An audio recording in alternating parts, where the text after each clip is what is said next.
Assalamualaikum warahmatullahi wabarakatuh. Kembali lagi di pembahasan tema 3, subtema 1, muatan bahasa Indonesia. Hari ini materi kita yaitu membahas tentang teks eksplanasi. Langsung saja, eksplanasi adalah berasal dari kata explain pada bahasa Inggris yang artinya menjelaskan. Teks eksplanasi adalah teks yang menjelaskan kejadian alam, sosial, budaya, dan ilmu pengetahuan. Jadi, eksplanasi menjelaskan apa saja yang menjadi pembahasan pokoknya yaitu tentang kejadian alam. Seperti proses terjadinya daur air, bencana alam, dan sebagainya. Sosial, fenomena sosial seperti adanya globalisasi, adanya teknologi yang modern, dan sebagainya. Budaya, seperti lunturnya budaya tradisional kita, munculnya budaya barat, budaya Korea yang trending di negara kita, dan adanya ilmu pengetahuan yang baru tentang penemuan-penemuan.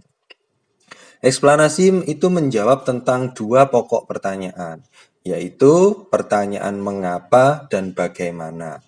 Kata tanya mengapa dan bagaimana ini adalah bertanya tingkat tinggi atau HOTS. Jadi merupakan jawaban yang berat ya apabila kalau sudah ditanya dengan kata mengapa dan bagaimana. Karena mengapa itu menjelaskan sebab akibat terjadinya suatu peristiwa atau fenomena, dan bagaimana itu menjelaskan proses atau cara. Orang kalau ditanya tentang proses, cara, sebab akibat itu akan lebih sulit menjawabnya ketimbang ditanya dengan apa, siapa, di mana maupun kapan. Baik, kita lanjutkan. Eksplanasi biasanya terdapat pada bacaan apa saja, Pak? Yang pertama, bacaan tentang penemuan atau teknologi. Yang kedua, bacaan tentang fenomena kejadian alam seperti proses daur air, proses terjadinya bencana alam, proses metamorfosis, dan sebagainya. Yang ketiga, bacaan tentang kejadian sosial, ya seperti mungkin fenomena yang ada di masyarakat atau kejadian yang ada di masyarakat yang viral dan sebagainya. Selanjutnya, struktur teks eksplanasi.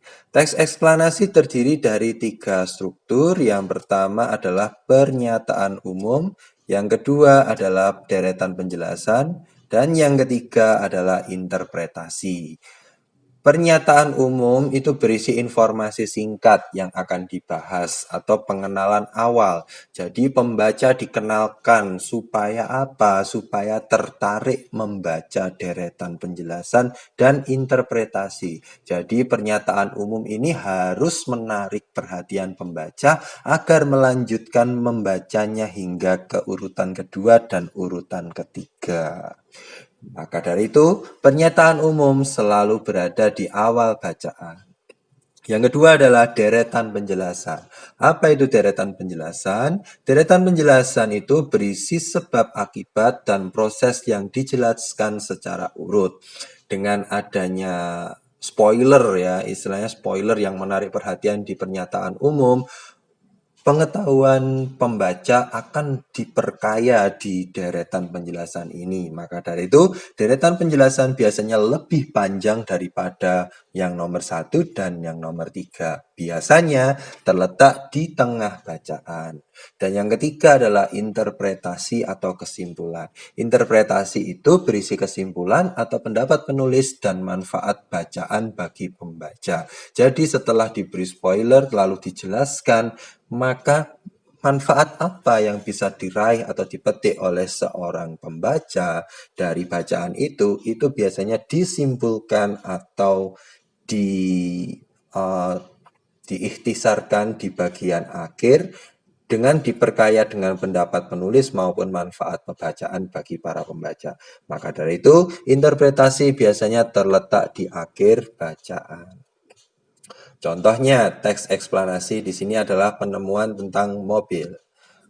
Pernyataan umum biasanya terletak di awal, biasanya memberi semangat para pembaca untuk tertarik membaca ke paragraf berikutnya.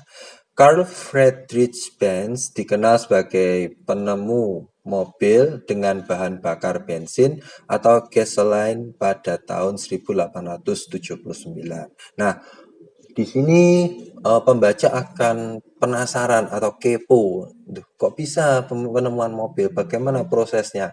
Dijelaskan di deretan penjelasan paragraf kedua ini dengan segala proses dan sebab akibatnya dan riwayatnya Benz selaku penemu mobil, dan diakhiri dengan adanya kesimpulan di akhir bacaan.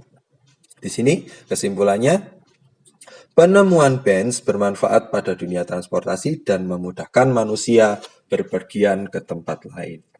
Nah, tiga struktur ini menjadi satu paket dan tidak boleh terpisah, yang menjadi ciri khas teks eksplanasi atau teks penjelasan, yaitu berisi tentang pernyataan umum di awal bacaan, deretan penjelasan di tengah bacaan, dan interpretasi sebagai penyimpul di akhir bacaan. Sekian penjelasan dari Pak Irfan. Semoga kalian bisa memahami materi. See you next time. Wassalamualaikum warahmatullahi wabarakatuh.